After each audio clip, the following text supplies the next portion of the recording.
raise more money. You don't cut taxes when you need that money to help. You should be investing. You don't know, do you? You should be investing. You just in those don't know, services. do you? No, that's not process. That's well, the you're rules. following the process, but there's a bigger principle at stake that Labour Party members who are being asked to vote for you should know who's bankrolling your campaign. That is why the Labour Party set up those rules. But you won't tell us. It was one of those interviews you couldn't look away from.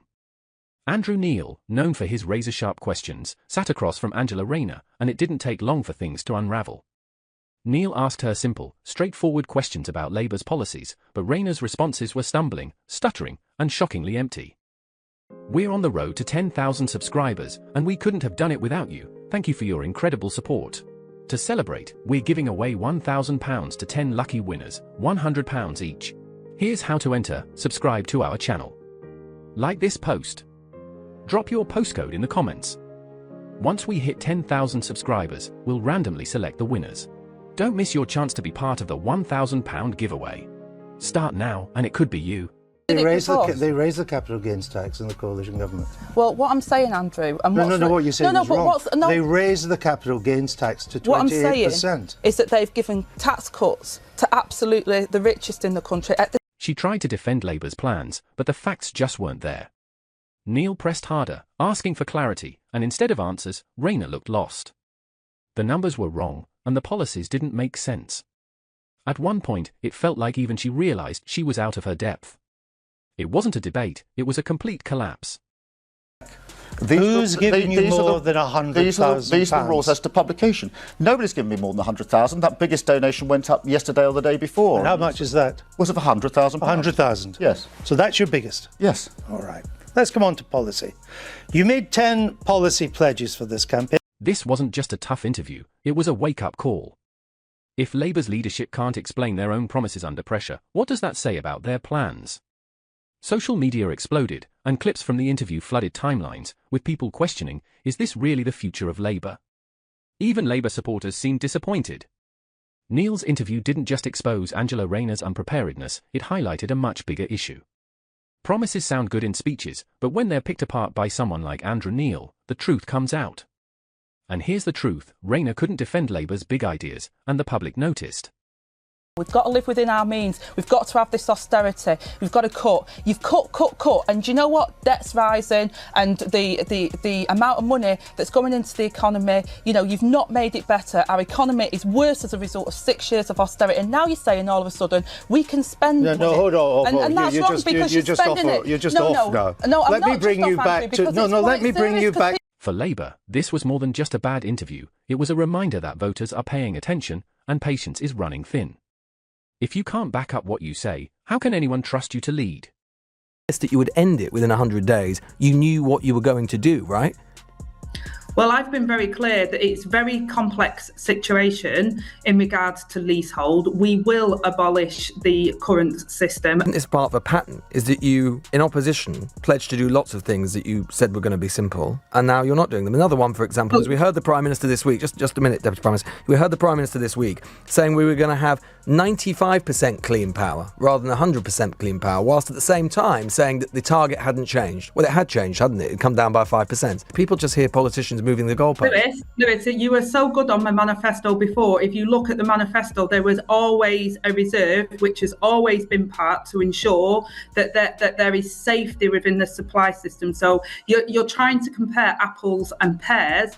Our manifesto, then why did you say 100%? The security of our energy supplies is critical, and there would be a reserve. Labour's bold promise to build 1.5 million homes might have sounded impressive, but it's what Angela Rayner didn't say that sparked outrage. In an interview shortly after her disastrous encounter with Andrew Neil, Rayner was confronted with a tough question: who are these homes actually for? Are they for the British families struggling to find affordable housing, or will they be handed over to immigrants? Her response: silence, dodging, and a refusal to give a straight answer. She insisted Labour's housing plan was for everyone, but when pressed on specifics, she completely deflected. Are you content that more than 5 out of 7 new homes will go to immigrants? Well, that's not the truth, and that's not the case. That's what will happen. Well, that's not the reality, because where the 2.5 million immigrants that are in Rachel Reeves' budget figures going to turn up? Where are they going to live? Well, there's plenty of housing in the UK, but the houses, especially Whoa, hang on. affordable You can't, homes on the that one we're hand, say building. we've got to build this 1.5 million houses, and then say there's plenty of houses. That one non-answer spoke volumes to a frustrated public. Critics were quick to point out that Labour had previously promised to tackle immigration, yet migration numbers keep climbing. So, are these homes really going to solve the housing crisis, or is this just another empty headline? What made matters worse was how out of touch this promise seemed. In many areas of the UK, families have been waiting years for housing. Meanwhile, the public feels Labour has done little to address overcrowding or rising rents. Instead of clarity, Rayner's dodging only fueled suspicion. Makes sense.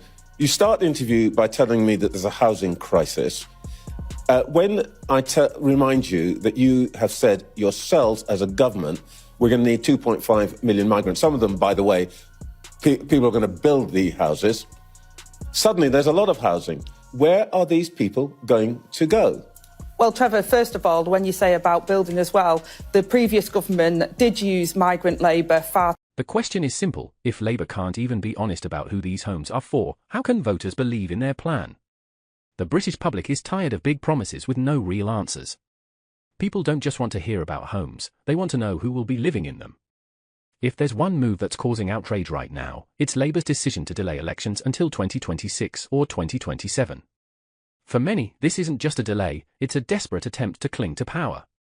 And the timing couldn't be more suspicious. Living in a Keir Starmer dictatorship, rumours were swirling that Labour was going to cancel the local elections in England. Why aren't they all going ahead? Forward. And I would say, even before the white paper has been published, Maybe there's there's a problem with the line. Why aren't they going ahead, Minister? Well, at the moment, the assumption is that elections are going ahead. However, it's usual in a process of reorganisation that when a council makes a request for reorganisation, that if there are elections taking place to a council, that it essentially won't exist within the term of those elections. Labour's approval ratings are tanking, and they know it. Meanwhile, Nigel Farage's Reform Party is growing stronger by the day. Once dismissed as a minor player, Farage is now becoming a real threat. His straight-talking approach is connecting with voters who feel ignored by the political elite. Instead of stepping up to face the challenge, Labour is buying time, but this isn't going unnoticed. People are furious. Delaying elections feels like Labour is running scared, avoiding accountability at a time when trust in their leadership is already shaky. The polls don't lie, voters are fed up with broken promises and half-baked plans. Now, instead of fixing the problems they've created, Labour is playing politics to save their skin. Because it's just been announced that some local elections may not take place next year in areas like Essex, Hertfordshire, Sussex, Lancashire and Kent. And instead they'll be delayed until 2027. Now, although Labour say they want to do this in an attempt to restructure the councils, their justification has come under heavy scrutiny because it follows a recently updated approval rating for Starmer of -61, which on the surface makes it look as though they're attempting to block the votes of those who don't want to vote for them. And with Keir Starmer now being labelled a threat to democracy, it's safe to say that their devolution plans are not being taken well by the... The bigger question here is, why delay? If Labour is confident in their vision, they shouldn't be afraid of the ballot box. But their actions speak louder than words. This isn't about planning better policies, it's about avoiding humiliation. And for a growing number of voters, it's just another reason to look elsewhere. Farage's rise isn't just a threat, it's proof that people are ready for change. Labour's delay may buy them time, but it's costing them the public's trust. Labour says they're determined to fix the UK, but their actions are telling a different story. Rayner keeps pushing the idea that Labour is the answer to Britain's problems, but the public isn't buying it. Why? Because the very people who have carried this country for decades, farmers, pensioners, and working families, feel abandoned. Before the election, his chief secretary told the public they had no plans to cut winter fuel. Yep. But they did have plans, didn't they? Yes. Does he agree with Age UK that this is the last thing both pensioners and the NHS need? Yeah. Mr. Speaker, we've been driving up with a campaign for pension credit. It's important that everybody who's entitled to it claims that pension credit. And she shouldn't claim as some great victory the record of their government that people haven't signed up. We're the ones with the campaign. Take farmers, for example. They've been hit with rising costs, shrinking support, and policies that seem more focused on bureaucracy than real solutions. Pensioners, too, are feeling the squeeze. Promises of stability have turned into quiet cuts and confusion. Labour claims to listen, but the truth is, their decisions are seen as ignoring the people who keep the country running. The frustration is growing. People don't want vague slogans, they want policies that work. Yet instead of addressing these issues, Labour seems to be playing games, focusing on political tactics rather than fixing real problems. This isn't just political drama, it's personal. Farmers are fed up, pensioners feel forgotten, and families are struggling. Labour's refusal to face these concerns head-on is creating a dangerous divide. When you stop listening to the people, don't be surprised when they stop listening to you. The cracks in Labour's foundation are widening, and voters are starting to look elsewhere for answers. Do you have any idea how much taxpayers' money Keir Starmer's Labour government is spending on farm projects? Not in this country, but abroad. When I tell you the number, I think you'll be dumbfounded, because I was.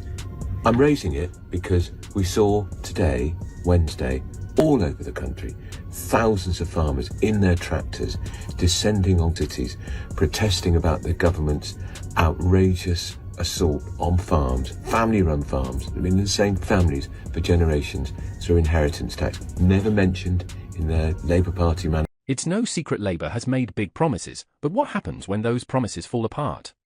Keir Starmer and Angela Rayner are feeling the heat, and for good reason. From immigration to taxes, Labour's record has been a series of letdowns, and now they're struggling to keep their story straight. Take immigration, Labour promised to lower the numbers, but the data says otherwise. Migration figures have reached record highs, and the public knows it. Then there's tax rises. Labour swore they wouldn't raise taxes, yet hidden increases keep popping up, hitting the working class the hardest. What happens when they're questioned? Well, we've already seen it. Put Angela Rayner or Keir Starmer in front of a tough interview, and they crumble. Facts get muddled, numbers don't add up, and promises start to sound like empty words. It's not just one mistake, it's a pattern. A pattern that shows Labour isn't as prepared as they want people to believe. A party that claims to have all the answers can't afford to fold under pressure, yet time and time again, that's exactly what's happening. If Labour can't handle tough questions now, how can they handle leading the country? Cancelling the local elections could be his attempt to make sure they don't even get a chance to vote at all. Is he behaving like a proper Prime Minister or a tin pot dictator? The British public is reaching their limit, and the cracks are starting to show.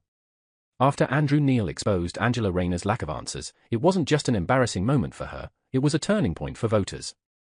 People are watching Labour's leadership closely, and they don't like what they see. Every promise Labour makes feels less believable. The housing plan sounds great until you realise they won't admit who benefits. Their immigration promises fall apart the moment you look at the numbers.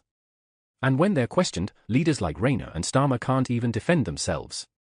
The taxpayer is paying twice for accommodation for asylum seekers and refugees, not only in the hotel, but also in a purpose-built village, much of which is lying empty, and those units that are occupied, in some cases they're being occupied by people who are, by the council's own admission, in full-time work and can afford the kind of cars that, trust me, I don't. For voters, this isn't just politics, it's about trust. People are working harder than ever, struggling to pay bills, afford homes, and make sense of rising taxes. Meanwhile, Labour's leaders are fumbling their way through interviews, unable to provide real answers. It's becoming clear they don't have a solid plan. Why is the Prime Minister so scared to call an election? Well, Mr. Speaker, as I said in January, my working assumption is that the election will be in the second half of the year. But I must say, I thought that out of everybody, he'd actually be the most grateful, Mr. Speaker, because he's now actually got time to come up with a plan for Britain. We're all looking forward to finally seeing it. Andrew Neil's interview wasn't just another bad day for Labour, it was the moment people started asking, if they can't handle tough questions now, how can we trust them to fix anything? The patience of the British public is running out, and Labour is running out of time. If you enjoyed, leave a like and subscribe to our channel.